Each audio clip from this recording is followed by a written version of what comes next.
All right. Well, welcome everyone. It is Wednesday morning here in beautiful Tennessee. It's Mary Nunley coming at you live with this week's episode of Create, Engage, and Succeed. I've got my lovely and fabulous co-host Amadeus Nunley joining us today, and we have a special treat.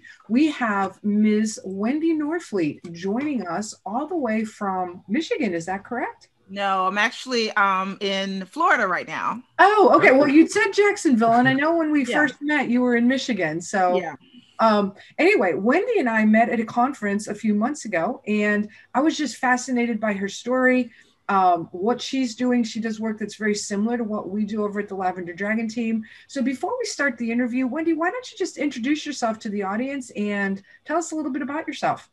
Okay. Well, I am probably a tech nerd at heart. I have 2 computer science degrees, and if you drive a car, I probably worked on your anti-lock brake software.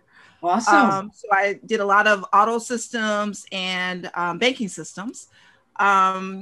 Switched over to higher education, went back and got my PhD in instructional design, and just felt that they could do better with online training. And so in order to understand it, I had to go and take some classes. And so I was halfway through it. I said, I may as well just go ahead and get a PhD in it, right? There you go. And so that's a little bit about me. And then I switched back about 4 years ago to my own company. And so I do coaching, training, and development.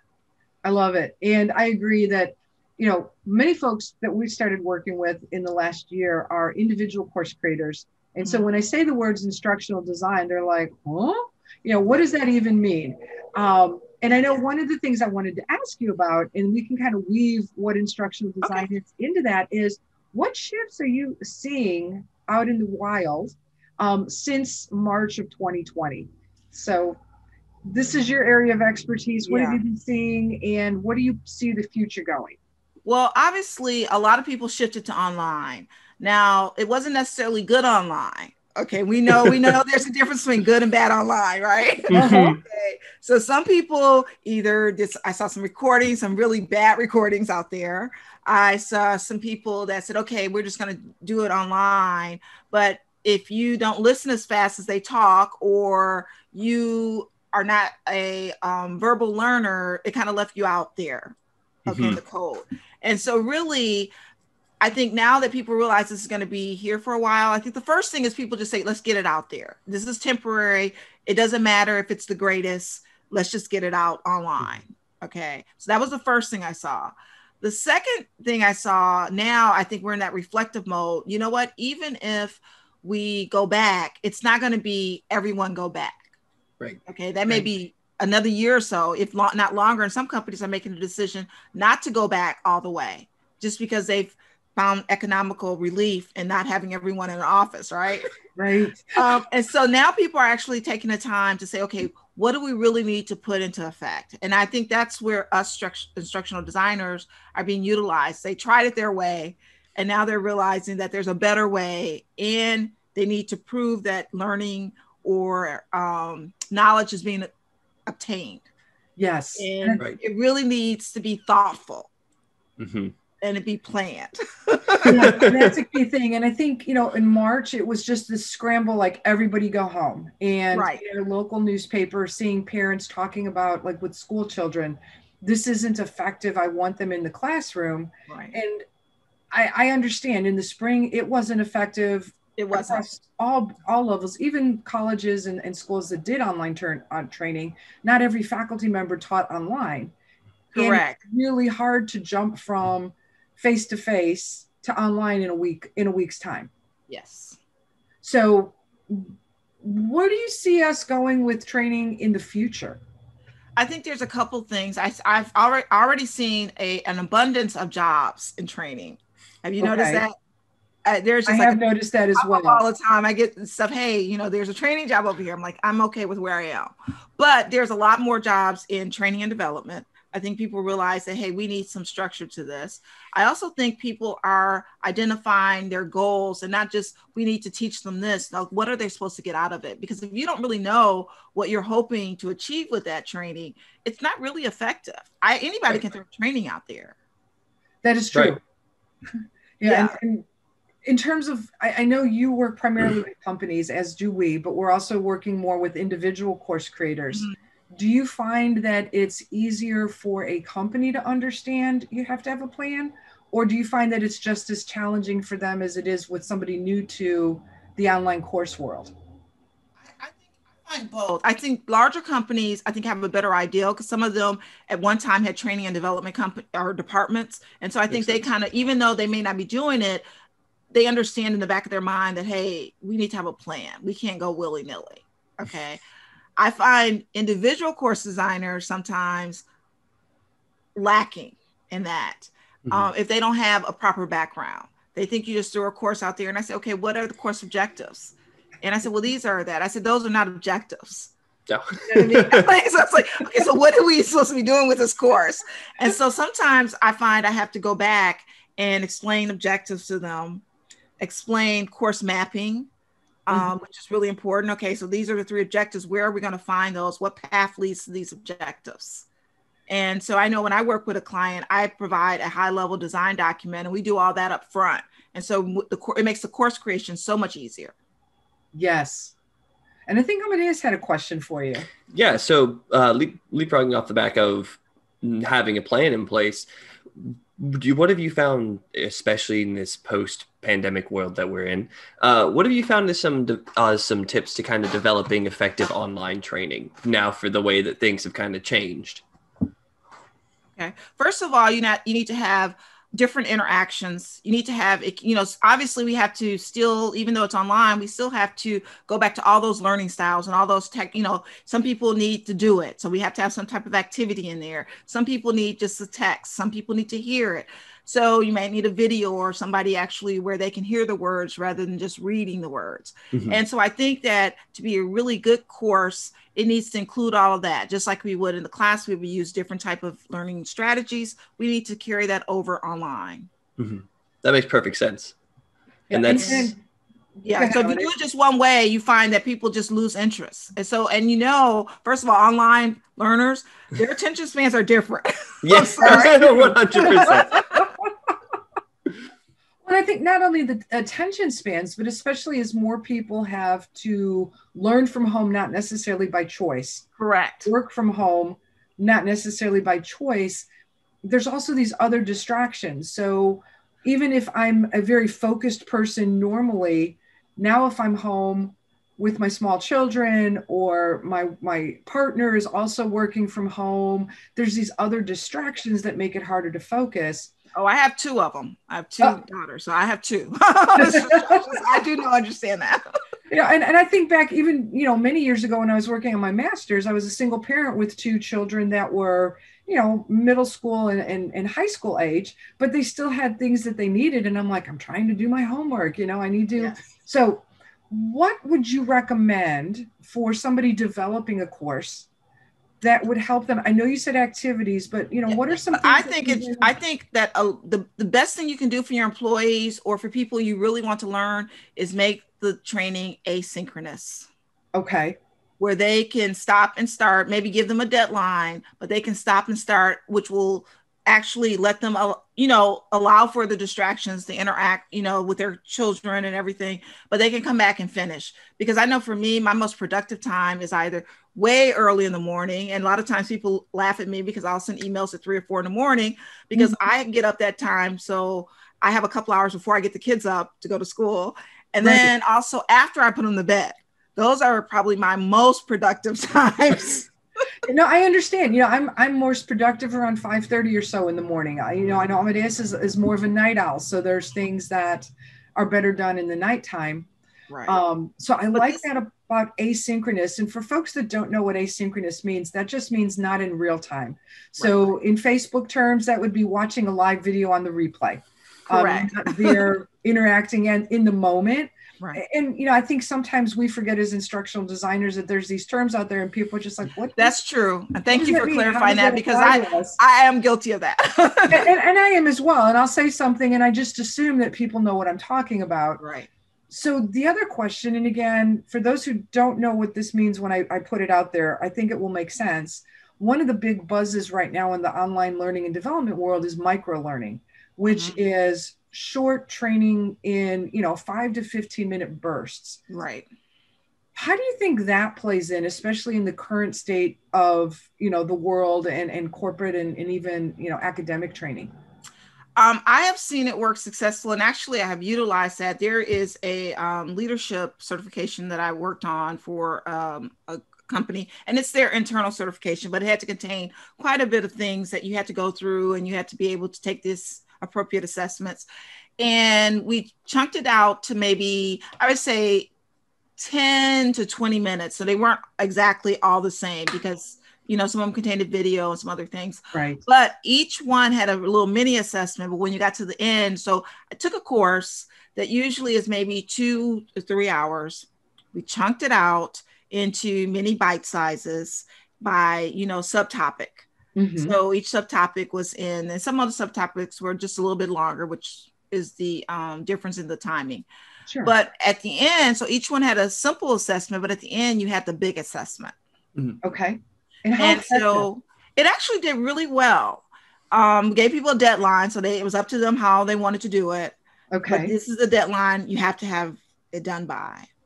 And I noticed that a lot of like sexual harassment certifications and things like that, where a lot of companies must do that, those are being broken down too. Remember, you used to sit in front of the computer for like 2 or 3 hours and do the sexual harassment video. Now, a lot of times they're chunking that out too, because they realize that, in this day and age, we don't really have that leisure to sit in front of our computer 2 to 3 hours on one thing. We have other things popping up. We have, even if it's just work, if I don't have kids, I have work related issues coming up. Yeah. And I think the other part is in terms of an effective learning experience, very few people are going to retain that information in an hour or 2 hour long video. Right. And I've had some clients come back and say, well, movies are that long. I'm like, but movies are usually not just 1 or 2 people talking at you for an hour or 2 hours. It's the scene changes. There's different things that are happening. Right. It's, you might have, 2 people talking for 2 or 3 minutes, and then they get in the car and they drive somewhere else. And so your brain is able to go, oh, okay, it changed. Okay, now I need to concentrate on this versus. Right. But most times we're not testing on our movies either. Exactly. We're there for enjoyment. Yeah. I mean, unless you're like a film student, very rarely are we being tested on movies. I also use the example of TV shows.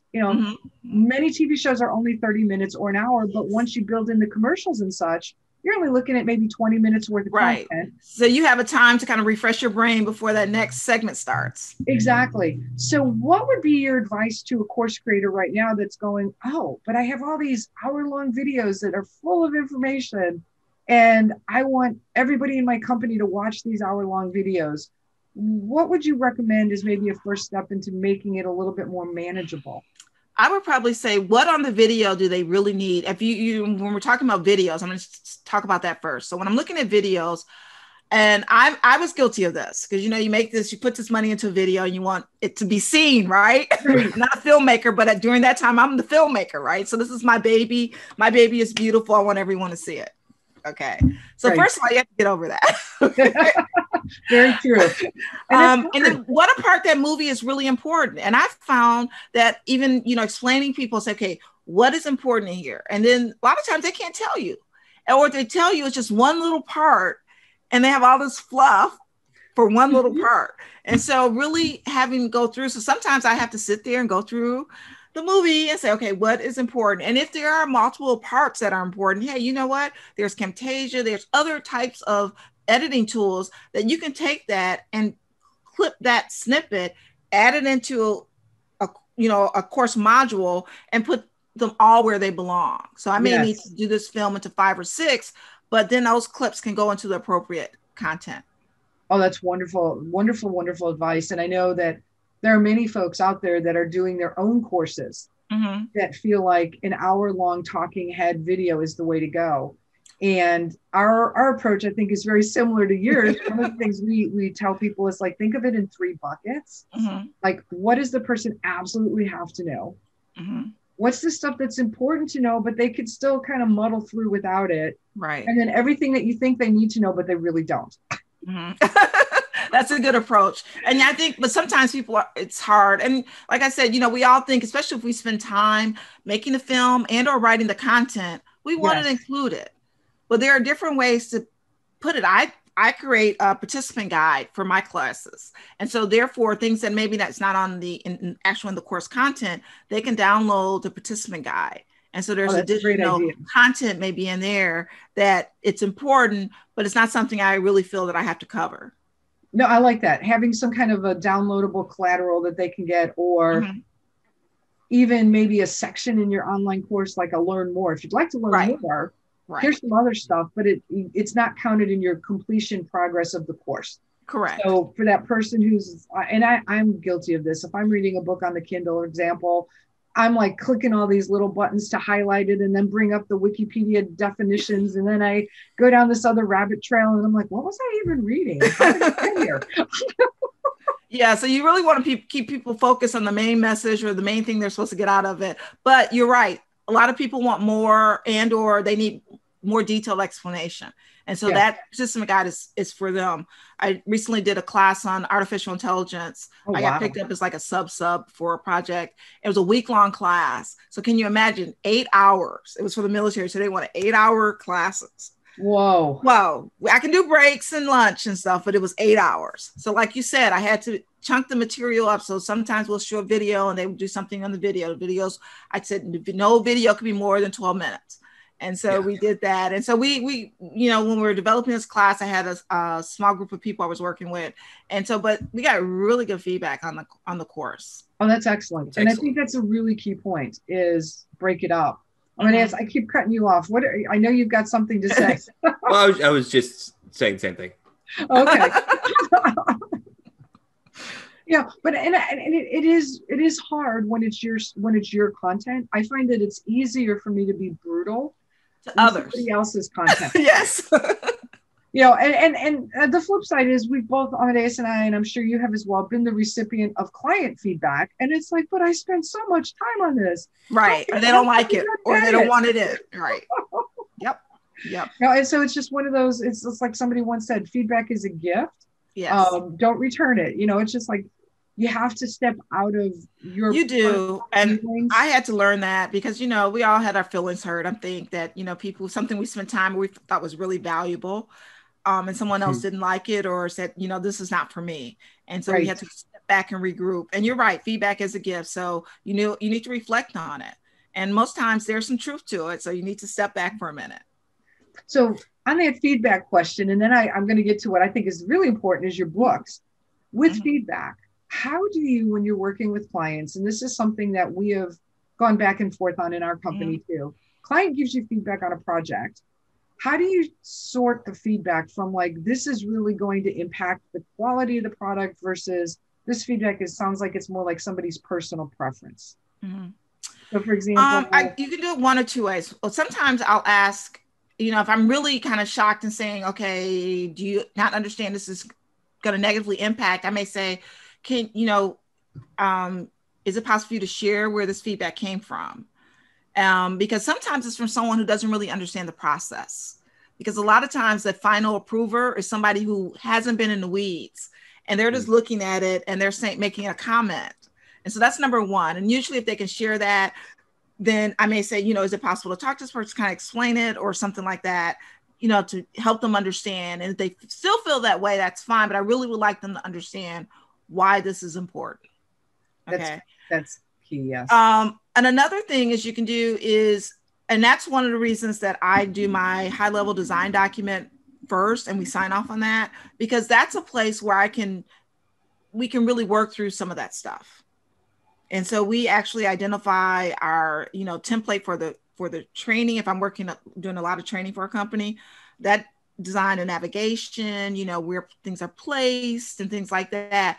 And so therefore, once we got that locked down, if there's any deviations, then we have to go back to the table, but at least we all approve that. That's a great process. And so it just makes my life a little bit easier when I start designing a course. No, I mean, and that is good. And then that does give you something that when maybe people who weren't involved at the beginning come back and say, why this? You can say, well, your team. Right. It's a document and this is what we decided and signed off. And then it also, because some people do change their mind when they start seeing it actually come into a course, but then you know what? That's a lot of work to go into that document. And so, and I, charge that out differently. So it's like, okay, do we need to go back to the drawing board? And then I'm okay with it.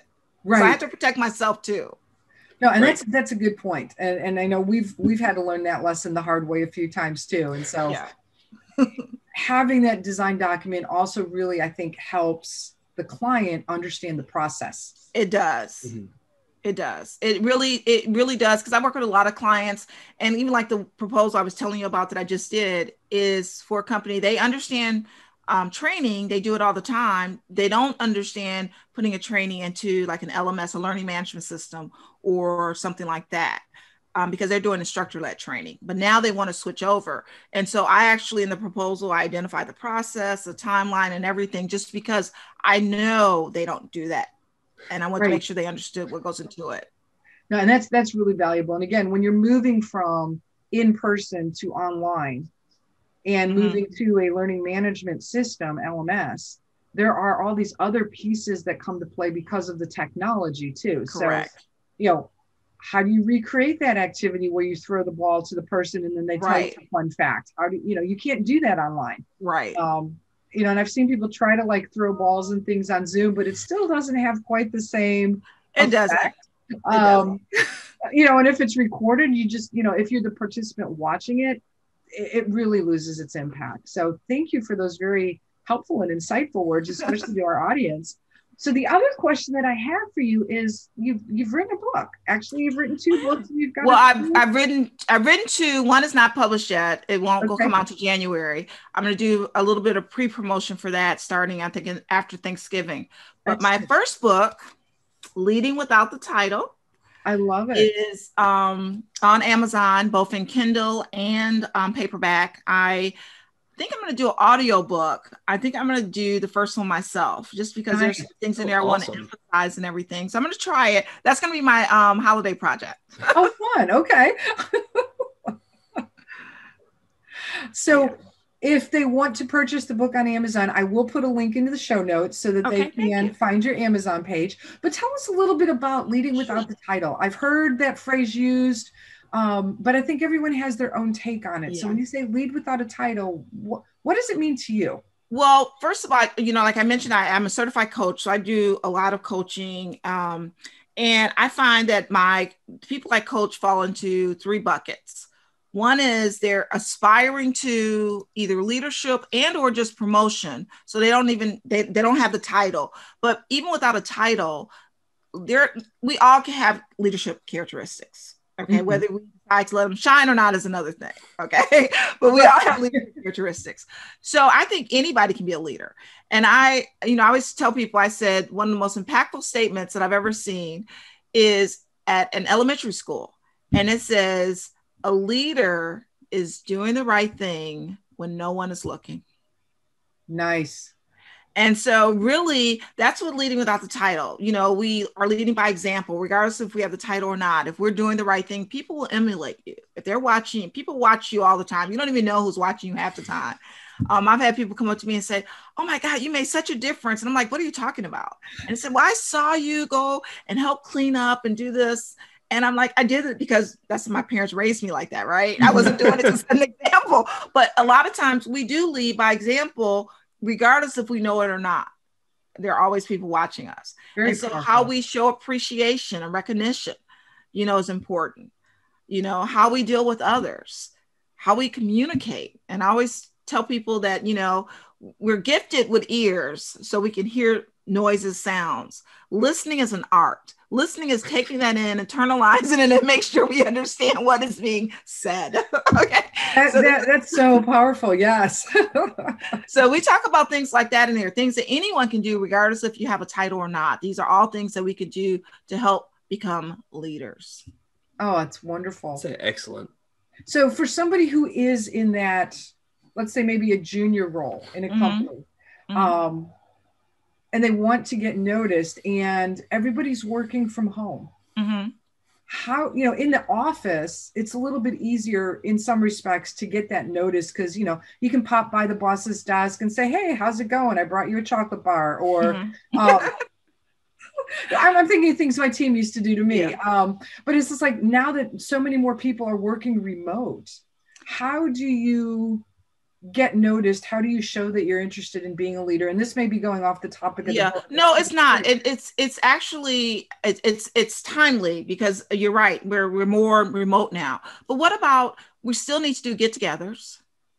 I promoted my last assistant based on that she was able to do a Christmas party. And people said, why did you promote her? And I said, because first of all, the Christmas party took 3 months to plan. I gave her a budget. And she had a timeline working with all the little, all the various vendors and things that I wanted done. So for me, if she can deal with me for 3 months, telling her and keep changing my mind and got on budget, okay, then, she is a true leader. And even when I got ready to promote her, she's like, this is so unexpected. I said, I wanted to see if you can handle a project. And I really, based on your current role, I didn't have a project I can give you. And so a lot of times, why not take the lead? I started something for a group that I belong to, and everybody looked at me like, think it's like an aha moment, but I'm like, you know what? We need to still connect. So we started a happy hour, a monthly happy hour. Oh, and nice. What I do is we do trivia during a happy hour. And so we just had our Thanksgiving one. We did Thanksgiving trivia. We've done our Jaguars, which is our football team, trivia. We're going to be doing holiday trivia, Christmas trivia next month. So, something as simple as that. And people are looking, oh my God, I never would have thought of that. I'm going back and doing this with my company. Okay. So it's even if you're remote, because I'm seeing more and more articles coming out about it's so difficult to show your value because you're remote. And I think that, like you're saying, there are still ways to step up. You can still send an email. You can still message your team on Slack or whatever tool it is and say, hey, I know we can't physically get together for lunch, but what if we do a lunch and learn over Zoom or something like that? Right. And let's start a lunch and learn. Let's start something that we can, like some kind of thing that we can do every month or every week or whatever. But I think it's really important to make those touch points, because I know for some people I'm dealing with, I try to make it a point, and sometimes it's hard because life happens. But I try to touch base with them, and I've been touching base with them at least every month. I try to do it more, but I say I can commit to once a month. And I have a list of people that I try to make sure that I touch base with, because some people, for various reasons, they can't get out. And so this is their world right now. And so we need to really make sure that we're connecting. And also we're showing appreciation, because I think that's gone down too with the online, but it's so quick now to send an email or a message saying, thank you so much for that compliment. Thank you so much for doing that, or for remembering me or something. And I'm a big person about showing appreciation. I just think that people, you can't do it too much. Right. As long as it's authentic, you cannot do it too much. And I've noticed that like a lot of the customer relations management software offer options where you can do text or voice messages to folks too. So that's, again, a lot of people don't want to be bothered by a phone call during working hours, but if it's a message that just automatically pops up as a voicemail to their phone that they can listen to at their leisure, just going, hey, Wendy, just thinking about you, wanted to say how much I appreciate, and then, be honest, just like you would in real life. Because people also are very quick to notice if it's fake appreciation. Like, yes. Oh, yes. I'm so appreciative. You wore a purple shirt today. And it's like, okay, so, what's right. It's probably a favorite color or something. It's got to be real, and it's got to be genuine. It's like, I really appreciated how, even though you're working from home with your kids, you were able to meet this deadline. I know how tough it must have been. Now that's true. That's authentic thankfulness, because that's something people will really appreciate, and being noticed that, hey, I do have these kids, but I'm glad you noticed that I still went the extra mile to make sure this was done. Exactly. So I think, but I really am looking forward to purchasing a copy of your book too, because it sounds it's like an easy read. You should be able to read it in under 2 hours. It's a really easy read. Yeah, it's a really easy read. I've heard that the shorter books are actually more powerful, because it's that bite-sized chunk that you can fit in between different things. Right. So we are just about at the end of time. That was fast. I know. If somebody wanted to get in touch or work with you, whether as a corporate client or to be coached by you, what's the best way for them to reach you? They can either go through my website. My website address is norfleetsolutions.com. Okay. And on there's a thing that you can connect with me. You can do a complimentary coaching session. And so there's all types of information out there. You can also do info@norfleetsolutions.com to get an email directly to us. But I would love to hear from anyone.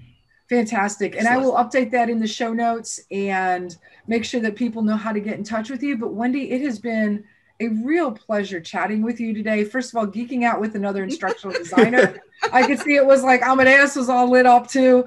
And also learning about your book and talking some about leadership, because I think that's something that so many people could benefit from in today's world. So this is you guys, this has been awesome. Thank you so much. Amadeus, thank you. Nice meeting you. Nice meeting you as well. This is Mary and Amadeus. Thanks for being on the show. Off. Thanks again for joining us this week, and we'll see you next time. Bye, everyone. Bye. Take care. Bye-bye.